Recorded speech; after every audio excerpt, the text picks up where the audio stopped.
Japan में हुए quad summit से रूस और चीन दोनों घबरा गए।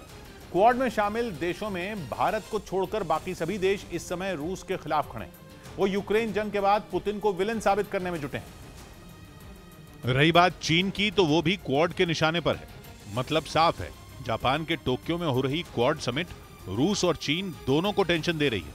क्वाड में शामिल भारत इकलौता देश है जो रूस का विरोध नहीं कर रहा, लेकिन एलएसी पर चीन की हरकतों ने भारत को तंग कर रखा है। यही नहीं, भारत इंडो पैसिफिक रीजन में भी शांति चाहता है, यानी कि उसके पास चीन के खिलाफ मोर्चा खोलने की कई वजह हैं।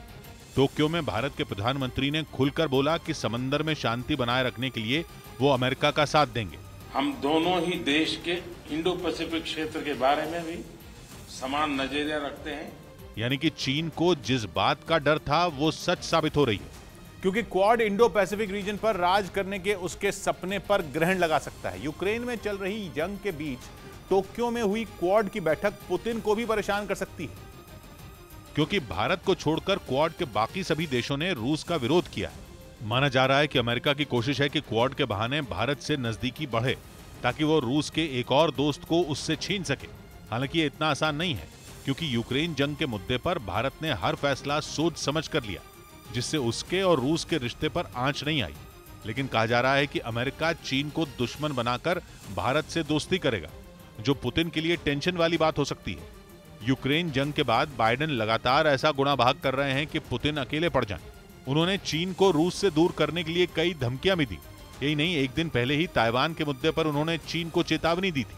We support the one China policy, but that does not mean that China has the ability, the jurisdiction to go in and use force to take over Taiwan. माना जा रहा है कि अमेरिका क्वाड के जरिए चीन को सीधा और रूस को पर्दे के पीछे से धमका रहा है, क्योंकि चीन और रूस दोस्त हैं, और अगर दोनों दोस्तों में एक भी बाइडेन के आगे झुका तो दूसरा अपने आप हार जाएगा।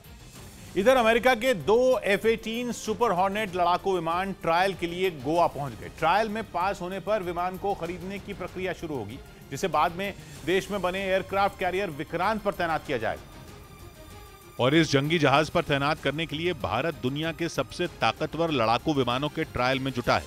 अमेरिका के 2 F-18 सुपर हॉर्नेट ट्रायल देने के लिए गोवा पहुंच गए। इन विमानों का ट्रायल युद्धपोत पर ही होना था, लेकिन IAC यानी इंडिजिनस एयरक्राफ्ट कैरियर विक्रांत अभी पूरी तरह तैयार नहीं है। लिहाजा इन विमानों के ट्रायल की तैयारी गोवा के हंसा नेवल बेस में की गई, जहां इन दोनों विमानों की ताकत को परखा जाएगा। ट्रायल के दौरान यह देखा जाएगा कि अमेरिका के ये विमान एयरक्राफ्ट कैरियर से किस तरह उड़ान भरेंगे और कितनी आसानी से उनकी लैंडिंग होगी। दावा किया गया कि जून के पहले हफ्ते से इन दोनों विमानों का ट्रायल शुरू हो जाएगा।